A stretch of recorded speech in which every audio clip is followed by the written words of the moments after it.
ধন্যবাদ মাননীয় স্পিকার। মাননীয় স্পিকার, প্রবাসীরা আমাদের রেমিটেন্স যোদ্ধা, তারাই আমাদের অর্থনীতিকে সচল রেখেছে।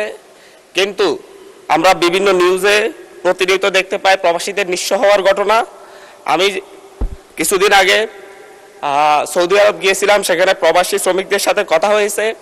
সেই জায়গায় প্রবাসীদেরকে নেওয়ার জন্যে বিভিন্ন ভুয়া কোম্পানি তৈরি করা হয় এবং ভুয়া কোম্পানি থেকে যাদের কোনো অফিস থাকে না, কোনো নির্দিষ্ট ঠিকানা থাকে না, শুধুমাত্র কাগজে কলমে তাদের ঠিকানা থাকে, সেই ঠিকানা অনুযায়ী সেই কোম্পানির নামে বিভিন্ন চাহিদাপত্র তৈরি করে সরকারের কাছ থেকে অনুমোদন নিয়ে বাংলাদেশ থেকে শত শত শ্রমিকদেরকে সেখানে পাঠানো হয়।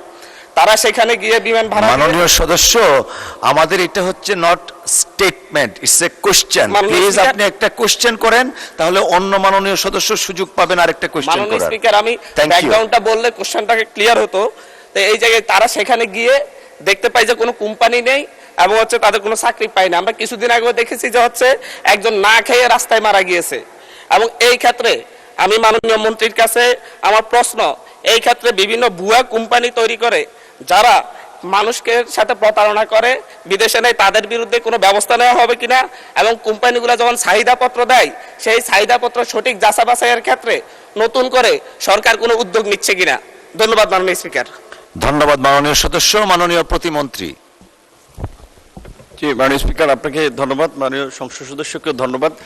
তিনি একটি গুরুত্বপূর্ণ বিষয় আমাদের সামনে এনেছেন। এটা সঠিক যে ইদানিং লক্ষ্য করা যাচ্ছে যে বাংলাদেশি, বিশেষ করে যারা দেশের বাইরে যাচ্ছে, তারা অনেকে মিলে কিংবা ওই দেশের মালিক পক্ষের সাথে মিলে একটা নামে মাত্র কোম্পানি খুলে তারপরে এখান থেকে অনেক লোক নিয়ে যায়। দেখা যায় সে কাজ দিতে পারবে না 10 জনকে, লোক নিয়ে যাচ্ছে 100। এখান কিন্তু বিজনেস করতেছে তারা।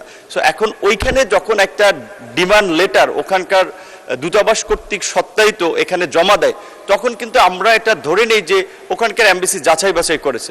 তো আমাদের যেটা একটু গ্যাপ আছে, আমি মনে করি আমাদের ওখানকার যারা দূতাবাস বিশেষ করে ওই দেশগুলোতে আছেন, তাদের আরেকটু কঠোর নজরদারি, মনিটরিং এবং যাচাই বাছাই প্রয়োজন।